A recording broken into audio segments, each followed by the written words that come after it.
اور یاد رکھو کسی کو کچھ نہیں پڑی. ایک جملہ سن لو, کسی کو کچھ نہیں پڑی. وہ کسی شاعر نے کہا ہے, دماغ میں آپ کے بیٹھ جائے گا, مفتی انیس صاحب کسی شاعر نے کہا ہے کہ سیاست کو, جملہ سننا جانا نا کا اسرار میاں شعر سنو, لکھ لو اس کو, کہ سیاست کو لہو پینے کی لت ہے. کیا ہے؟ سیاست کو لہو پینے کی لت ہے, نہیں تو ملک میں سب خیریت ہے. سیاست کو لہو پینے کی لت ہے, نہیں تو ملک میں سب, ارے بولو, خیریت ہے. تو یہ سیاسی نیتاؤں کو پہچاننا ہوگا. یہ آپ کے دشمن ہے, ہمارے دشمن ہے, ملک کے دشمن ہے. وہ سیاسی نیتا یا وہ میرے جیسا داڑھی والا دھرم گرو بھی اگر نفرتوں کی بات کرتا ہے اور نفرتوں کی پوجا کرتا ہے اور نفرتوں کو پسارتا ہے اور پھیلاتا ہے, تو سمجھ لینا یہ ملک کا بھی غدار ہے اور سماج کا بھی غدار ہے. اس ملک کو بچانے کی ضرورت ہے. اس لیے میں آخری باتیں سمیٹتے ہوئے, کیونکہ میں نے سب کی باتیں سنا اور بھی کچھ اچھے لوگ ہمارے پروکتا باقی ہے, اس لیے میں زیادہ دیر نہیں لوں گا. میں اپنی باتوں کو سمیٹتے کہوں گا کہ جوانوں پہچانو زہریلا سانپ کون ہے.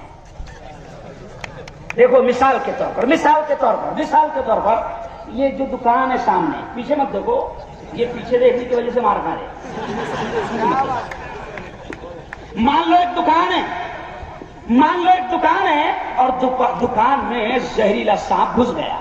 غور سے سننا, دکان میں زہریلا سانپ گھس گیا.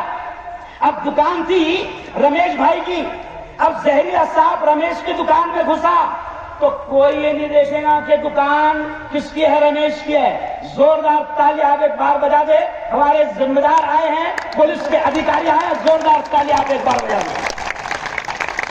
یہ لوگ بھی بیچارے امن قائم کرتے کرتے ان کا امن ختم ہو جاتا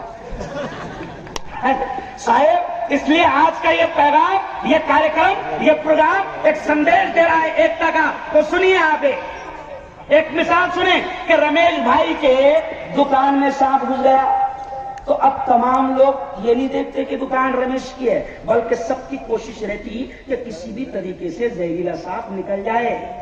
اب کوئی بجاتا پنگانی, کوئی بولتا ٹنڈولے میرا منڈولے, ہے نا, کوئی جلاتا چنجا, کوئی ڈالتا مرچا.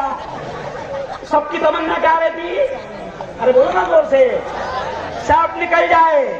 تو دونوں سماجوں کو میں جواب ایک پیغام دے رہا ہوں, سندیش دے رہا ہوں کہ سانپ دونوں طرف ہے.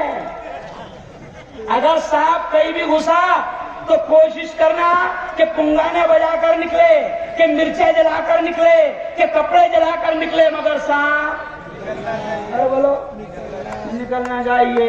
اس لیے سماج میں پل رہے پنپ رہے زہریلے سانپوں کو پہچانو اور یہ نفرتوں کی چیز ختم کرو. بلکہ آخری بات کہتے ہوئے کہوں گا کہ سنو, ہم جس نبی کے ماننے والے ہیں, ہم جس پریشد کے ماننے والے ہیں, ہمارے نبی نے کیا کہا ہے, ہمارے نبی نے کیا کہا ہے. ہمارے نبی نے کہا ارحموا من فی الارض یرحمکم من فی السماء. اور لوگوں سنو, ہمارے نبی نے فرمایا کہ تم زمین والوں پر رحم کرو, آسمان والا تم پر رحم کرے گا. راجیش ٹوپے جی نے حدیث سنا کر گئے, مفتاحی صاحب راجیش ٹوپے جی نے حدیث سنا کر گئے. کیا انہوں نے حدیث سنائی کہ مسلمان وہ ہے کہ جس کا پڑوسی اس کے ہاتھ اور زبان کی تکلیفوں سے محفوظ ہو.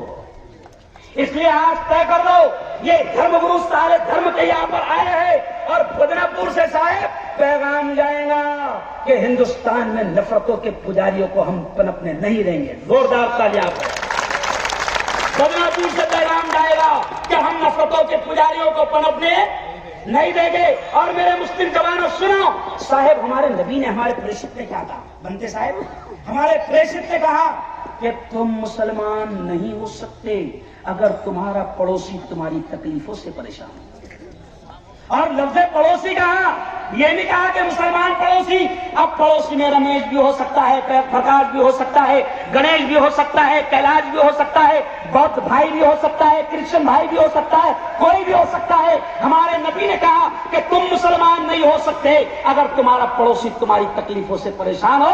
اس لیے طے کر لو کہ نفرتوں کے سوداگروں کو ناکام کرنے کا یہی پیغام ہے کہ ہم اپنے پڑوسی کو بھی تکلیف ہونے نہیں دیں گے۔ زور سے کہو انشاءاللہ، اور اس پیارے دیش کو بچائیں گے، کہو زور سے انشاءاللہ۔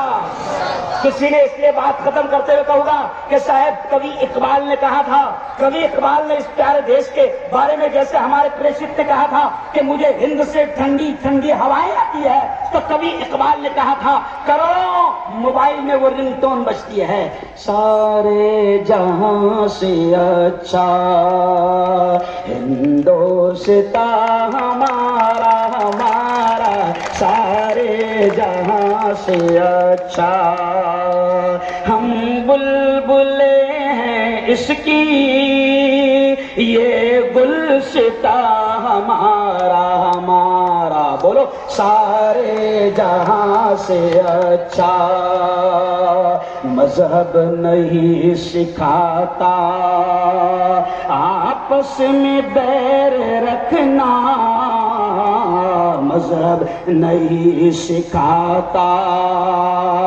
آپس میں بیر رکھنا، ہندی ہے ہم ہندی ہے ہم ہندی ہے ہم وطن ہے ہندوستان ہمارا ہمارا، سارے جہاں سے اچھا۔ اور اسی شعر پر بات ختم کروں گا کہ لڑائی جھگڑا مسئلوں کا حل نہیں ہے۔